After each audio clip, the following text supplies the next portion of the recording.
So the goal with the Barras is you know the inline six, the 4-liter Ford motor from Australia, and is slowly gaining traction here in the United States. And as many of you know, you've seen that some people have uh, begun to race with them in the U.S. And in Australia, you know, obviously it's a very common motor, and they're relatively cheap to build overall. And from what I've seen, the videos that I've been watching, and the people that I've talked to that race them in Australia and in New Zealand and stuff like that, you know, these are pretty rather stout motors, and these guys are taking a stock crank motor, doing rods, pistons, head studs, sometimes fill, sometimes not fill. Factory head, they might do valve springs, and they'll, if you want to go, I don't want to say go crazy, but if you really want to beef it up, they'll put in like the valves that come from the turbo motor, which is that's what they call the red top. This is a naturally aspirated motor, and you can tell because it's, I guess, there's no paint, it's bare silver. Now some of the Australians that may be seeing this can tune in and tell me that I don't know what the fuck I'm talking about, and that's I'm figuring out as I go, and I want to do something different. But anyhow, what I'm getting at is these motors on stock block, stock head with pretty much all OEM parts. You know, these guys are making 1,000 wheel horsepower, no problem, and it just takes it.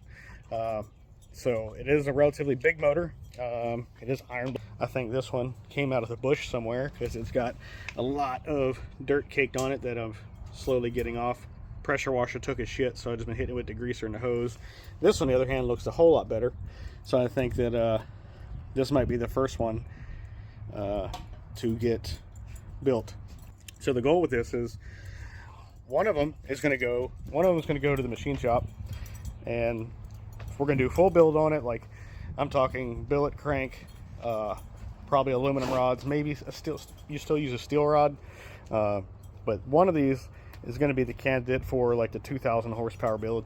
I'm going to use it for, we're going to build it here in the house. As long as everything looks good, after we pull it apart, we look at the block, and crank looks good, journals look good, cylinders, walls look good.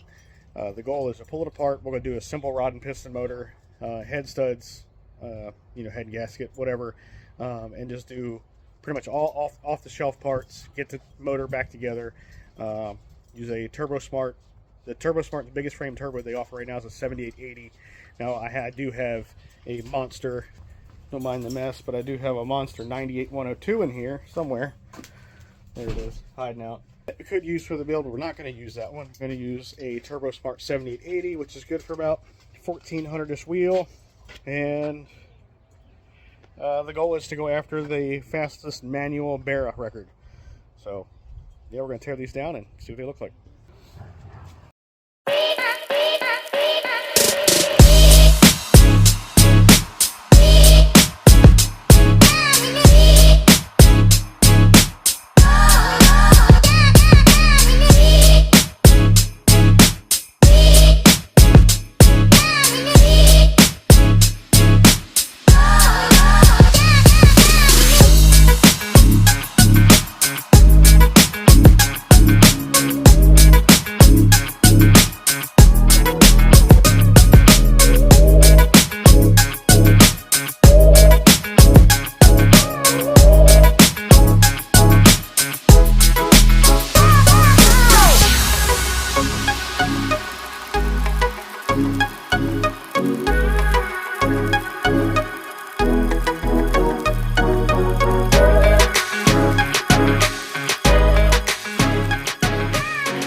Alright, so that was a quick time lapse of tearing it down to this point, because that's as far as we can go before putting one on the engine stand and then tearing actually into the motor to see the condition of the block itself. So what we're going to do next is basically the same thing to this one, and we'll have another pile of parts that we're not going to use.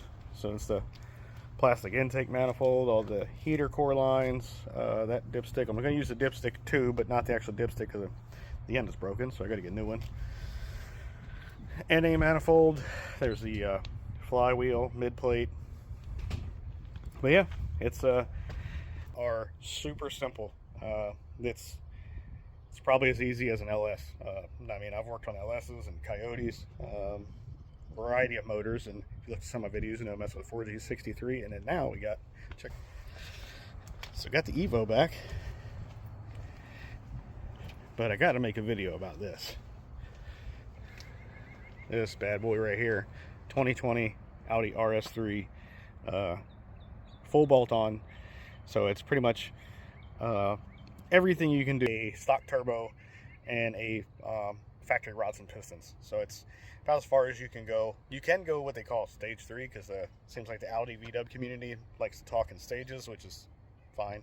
But for everybody else that doesn't do that, stage 3 is everything that I have done now except putting a hybrid turbo on it, because the factory turbo makes a lot of torque, which is good, but you know, that's what kills motors. So got to make a video on this bad boy, maybe do a comparison between this and this, because if you remember, this car, built motor, built head, FP red, it's on 93 right now, so it's a lot of fun. You know, 500 horsepower and stupid light all-wheel drive car is a blast.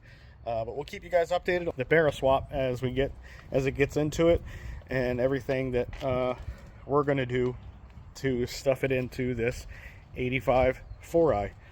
So this one still has a long way to go. Straight body though. Let's get, if I can find the latch. Where are you at? There it is. Oh Jesus! I forgot how heavy they are. But this is got to get redone. We're gonna basically do a tubular front, so that means let's zoom that out. Cutting off the whole front end from the strut towers forward. So all of the old factory shit, rad support, all that's coming out. Definitely needs to come out, because that cancer right there has got to go. That's an 0304 Cobra K member. We're not using that. That's going to come out. We'll use a tubular K member. But yeah, so all this needs to get redone, tubed, and then we'll weld it up, make it look all fancy and shit, and go out there and bust some ass. So stay tuned and follow along. So hope you guys enjoy the build.